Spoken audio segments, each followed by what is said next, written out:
Hi hello అండి. Welcome to Bindu vlogs. అందరూ ఎలా ఉన్నారు? నేనైతే చాలా బాగున్నానండి. మీరు బాగుండాలని కోరుకుంటూ ఈరోజు వ్లాగ్ని అయితే స్టార్ట్ చేసేద్దాం.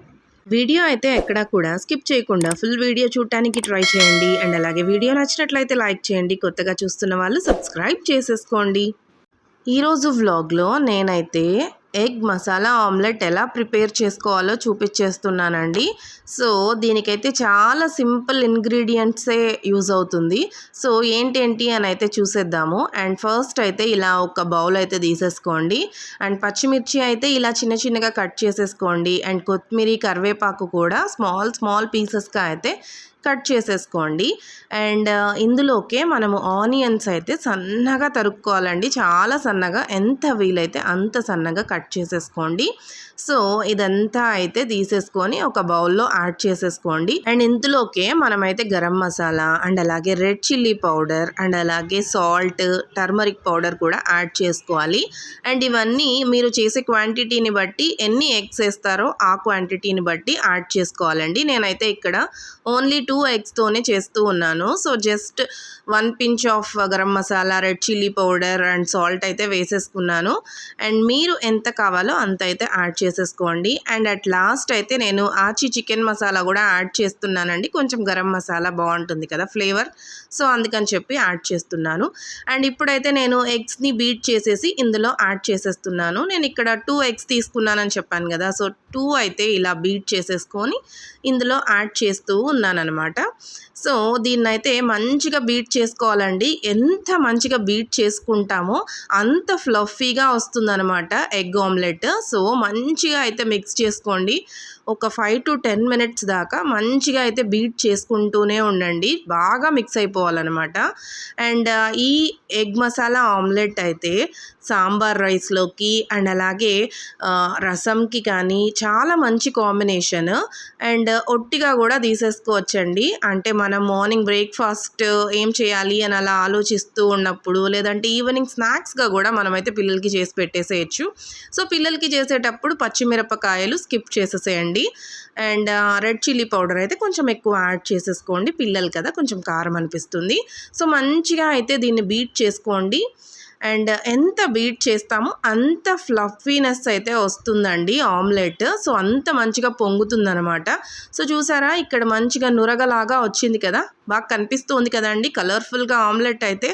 సో నేను టర్మరిక్ పౌడర్ స్టార్టింగ్లో మర్చిపోయాను. సో అందుకని చెప్పి ఇలా యాడ్ చేసేసి మళ్ళీ మిక్స్ అయితే చేస్తూ ఉన్నానమాట. సో ఇలా మంచిగా మిక్స్ చేసేసుకొని స్టవ్ ఆన్ చేసుకొని పాన్ అయితే పెట్టేసుకోండి. మంచిగా హీట్ అయిన తర్వాత మనం ఆల్రెడీ బీట్ చేసి పెట్టుకున్నాం కదా, అదంతా కూడా ఇందులోకి యాడ్ చేసేసేయండి.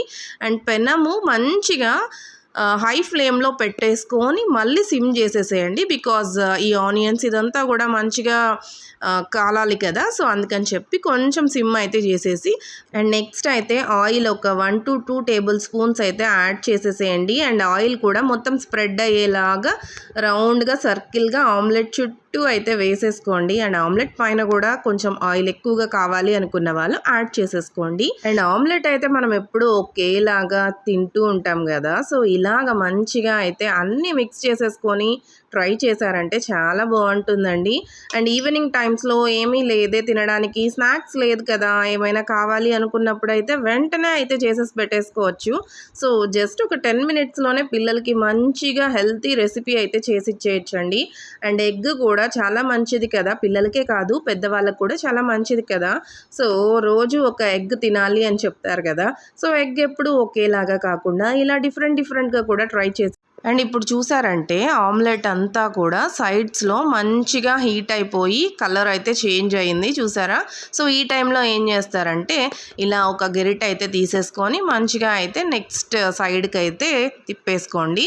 అండ్ ఆమ్లెట్ ఇంకొక సైడ్ తిప్పేటప్పుడు కొంచెం జాగ్రత్తగా తిప్పాలండి. బికాస్ కొంచెం వెయిట్ ఉంటుంది కదా, మంచిగా మధ్యలో కట్ అయిపోయే ఛాన్స్ ఉంది. సో కొంచెం మెల్లగా అయితే తిప్పేసుకోండి. సో ఇలా అయితే బ్యాక్ సైడ్ కూడా కాల్ చేసుకోవాలన్నమాట. అండ్ ఇప్పుడు కూడా సిమ్లోనే పెట్టేసుకోండి స్టవ్, ఎందుకంటే ఆనియన్స్ అండ్ మనం వేసిన ఇవన్నీ కూడా మంచిగా ఫ్రై అవ్వాలి కదా. సో అందుకని చెప్పి సిమ్లో పెట్టేసుకొని ఒక 3 to 4 minutes మంచిగా ఫ్రై అయిపోయిన తర్వాత ప్లేట్లోకి అయితే తీసేసుకోవాలండి. చాలా ఈజీగా క్విక్గా చేసేసుకోవచ్చు. అండ్ ఎప్పుడు ఒకేలాగా కాకుండా ఇలా సంథింగ్ డిఫరెంట్గా కూడా ట్రై చేసేసేయండి. అండ్ చూసారా, ఇప్పుడైతే ఆమ్లెట్ అయితే రెడీ అయిపోయింది. అండ్ ఎగ్ అనేది మంచి ప్రోటీన్ రిచ్ ఫుడ్ కదా, సో హెల్తీ రెసిపీ అనమాట ఇది. సో మీరు కూడా ట్రై చేసేసేయండి. అండ్ అలాగే ట్రై చేసి ఎలా ఉంది, మీకు ఎలా అనిపించింది టేస్ట్ అనేది కూడా నాతో కామెంట్స్లో షేర్ చేసుకోవడం అస్సలు మర్చిపోకండి. అండ్ నేనైతే ఆమ్లెట్ మంచిగా ఫ్రై అయిన తర్వాత ప్లేట్లోకి అయితే చేంజ్ చేసేసుకున్నాను అనమాట. అండ్ ప్లేట్లోకి చేంజ్ చేసుకున్న తర్వాత మనకి ఎలా ఇష్టమో అలా మంచిగా అయితే కట్ చేసేసుకొని సర్వ్ చేసేసుకోవచ్చు.